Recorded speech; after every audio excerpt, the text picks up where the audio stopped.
Assalamualaikum warahmatullahi wabarakatuh. Nama saya Vera Teresia Gultom. Saya mahasiswi STEMIK MDG di jurusan Informasi, dan di sini saya akan menjelaskan tentang jaringan fundamental. Yaitu tujuannya menjelaskan bagaimana jaringan mempengaruhi kehidupan sehari-hari, kemudian menjelaskan peran data jaringan dalam jaringan manusia, kemudian mengidentifikasi komponen kunci dari jaringan data, kemudian mengidentifikasi peluang dan tantangan yang ditimbulkan oleh konvergensi jaringan, kemudian menjelaskan karakteristik arsitektur jaringan, toleransi kesalahan, skalabilitas, kualitas layanan, dan keamanan. Kemudian yang terakhir menginstal dan menggunakan klien IRC dan server wiki. Kemudian di sini menjelaskan tentang bagaimana dampak jaringan terhadap kehidupan sehari-hari, menjelaskan manfaat komunikasi seketika dan bagaimana mendukung dan meningkatkan kehidupan kita. Kemudian di sini saya akan menjelaskan tentang karakteristik dan tujuan populer media komunikasi seperti IM, wiki, blog, podcasting, dan alat kolaborasi.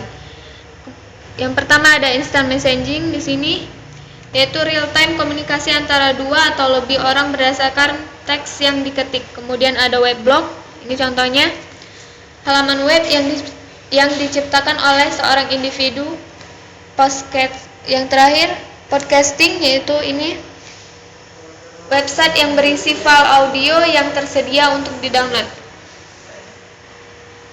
Kemudian slide ini menjelaskan tentang bagaimana cara-cara menggunakan jaringan informasi untuk berbagi dan berkolaborasi meningkatkan pengajaran dan pembelajaran.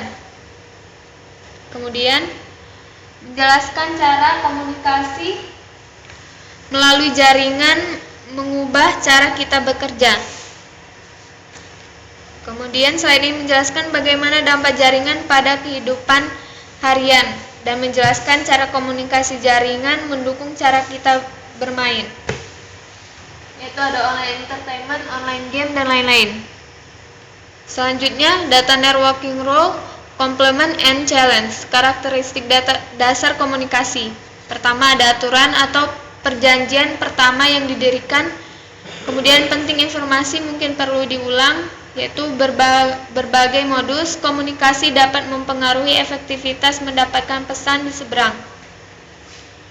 Kemudian yang ketujuh menjelaskan peran jaringan data dalam komunikasi.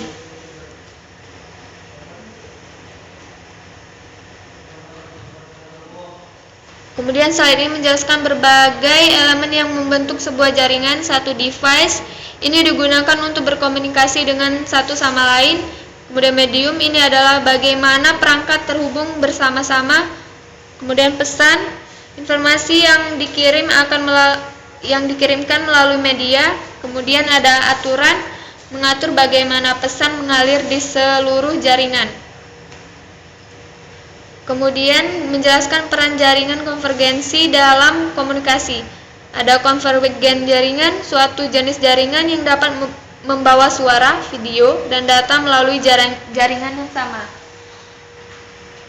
Kemudian slide ini menjelaskan tentang karakteristik arsitektur jaringan, yaitu 4 karakteristik yang ditandatangani dengan desain arsitektur jaringan, yaitu ada 4 kesalahan toleransi, skalabilitas, kualitas layanan, dan keamanan. Kemudian ada slide ke-11, karakteristik arsitektur jaringan, menjelaskan bagaimana paket switching membantu meningkatkan ketahanan dan toleransi kesalahan dari arsitektur internet. Kemudian menjelaskan karakteristik internet yang membantu skala untuk memenuhi perintah pengguna, yaitu ada 3, hierarki, common standar, dan common protokol. Kemudian karakteristik arsitektur jaringan yang menjelaskan tentang faktor-faktor yang memerlukan kualitas layanan dan mekanisme yang diperlukan untuk memastikan. Kemudian menjelaskan bagaimana mekanisme QoS bekerja untuk memastikan kualitas layanan untuk aplikasi yang membutuhkan itu. Kemudian jelaskan bagaimana memilih strategi QoS yang tepat untuk jenis arsitektur jenis tertentu lalu lintas. Kemudian karakteristik arsitektur jaringan, menjelaskan mengapa jaringan harus aman. Kemudian karakteristik arsitektur jaringan, menjelaskan langkah-langkah dasar untuk mengamankan jaringan data. Pastikan kerahasiaan melalui penggunaan autentikasi pengguna, enkripsi data, menjaga integritas komunikasi melalui penggunaan tanda tangan digital, dan pastikan ketersediaan melalui pengguna. Kemudian waterfall, arsitektur jaringan redundan, hardware tanpa titik tunggal kegagalan. Kemudian IRC client dan wiki server, menginstal dan menggunakan klien IRC dan server wiki.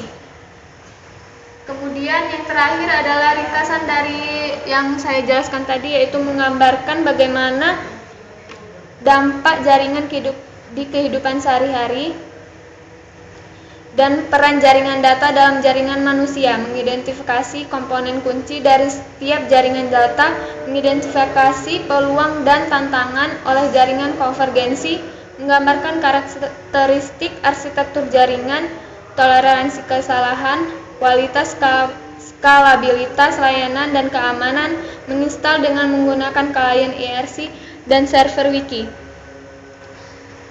Itulah penjelasan dari saya, terima kasih.